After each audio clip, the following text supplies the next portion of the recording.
చేసుకున్నాను. పైపింగ్ కోసం క్లాత్ ఎప్పుడు కూడా క్రాస్గా కట్ చేసుకోవాలి. స్ట్రైట్గా కట్ చేసుకుంటే నెక్స్ట్ మూల తిప్పే దగ్గర నీట్గా రాదు.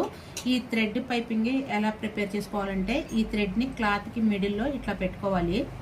ఇలా పెట్టేసేసి ఇలా ఫోల్డ్ చేసి మనకి మిషన్ సింగిల్ పాదం కంటే డబుల్ పాదం మీదే నీట్గా వస్తుంది. ఫస్ట్ ఇలా కొంచెం అడ్డంగా పెట్టుకొని సూదితో ఒక కుట్టేసుకోవాలి. వేసుకున్న తర్వాత ఇలా నిలువుకు తిప్పేసేసి ఈ దారాన్ని థ్రెడ్ని ఇలా మిడిల్కి పెట్టుకొని కొంచెం కొంచెంగా ట్రై చేసుకోవాలి.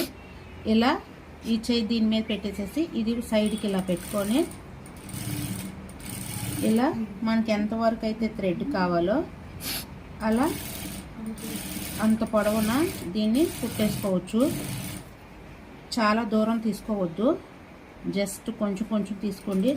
మనకి డబుల్ పాదం మీద నీట్గా వస్తుంది. సింగిల్ పాదం దగ్గర అయితేనే వెడల్పు వచ్చేస్తుంది. కుట్టిన క్లాత్ ఇంత ఖర్చు ఉండకూడదు. దీన్ని కట్ చేసుకోవాలి. ఇలా కట్ చేసుకొని కుడితేనే మనకి యూనివర్సల్ పైపింగ్కి నీట్గా వస్తుంది అని చెప్పారు.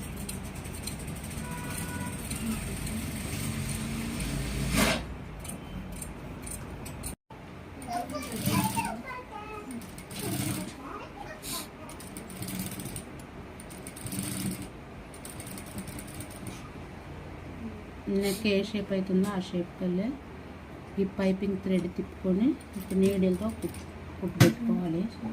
కుట్టు పెట్టుకున్న తర్వాత